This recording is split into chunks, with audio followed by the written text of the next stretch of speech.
Well, we can't talk about last days without getting clear on Israel. Indeed. Martyn, can you talk about where Israel fits into our end times understanding and and start with the question, national Israel versus spiritual Israel? Where do you fall? With regard to national Israel versus spiritual Israel, this is hugely controversial. My personal belief is that what Paul calls the Israel of God, Galatians 6:16, refers to believers, Jews and Gentiles, who accept Jesus as the Messiah.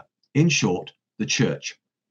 From the late Roman Empire until fairly recently, most Christians accepted a version of this view, often termed supersessionism or replacement theology. This was tragically often associated with appalling anti-Semitism, which is not an inevitable outcome of thinking that the church has inherited the role of Israel and the promises, but was often associated with that view, and that is terrible.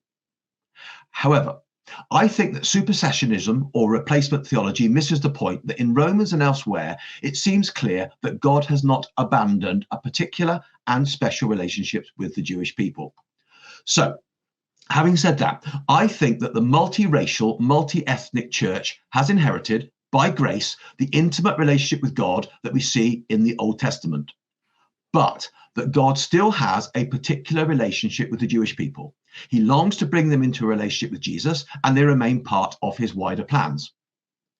I don't believe in dispensational pre or mid-tribulation rapture, as I've just said earlier, so I don't think there'll be a time when the church will be taken out of the equation.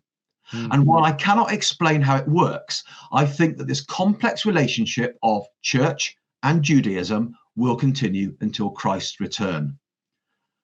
That brings us to the state of Israel. Yeah. I believe that the formation of Israel is a fulfillment of prophecy, and a remarkable one, and that Israel plays a key role in the last days.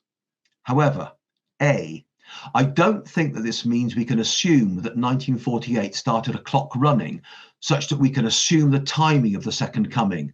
And I've seen calculations based on 1948 in a number of writings.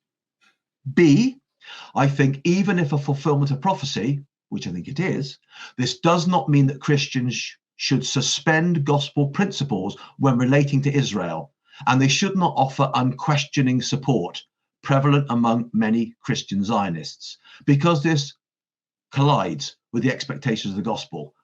I do not think Christians should offer unquestioning support to any state or any regime.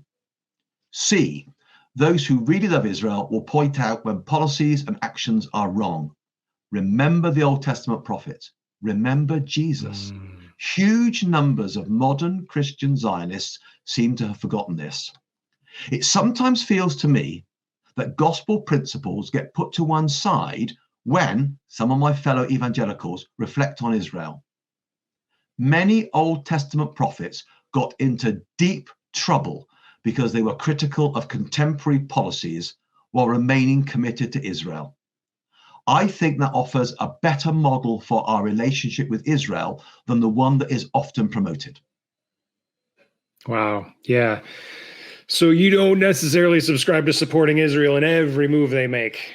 No, I wouldn't support any nation or any state in every move it makes because I'm a Christian. Yep. Now that sounds provocative, but I don't mean to be provocative.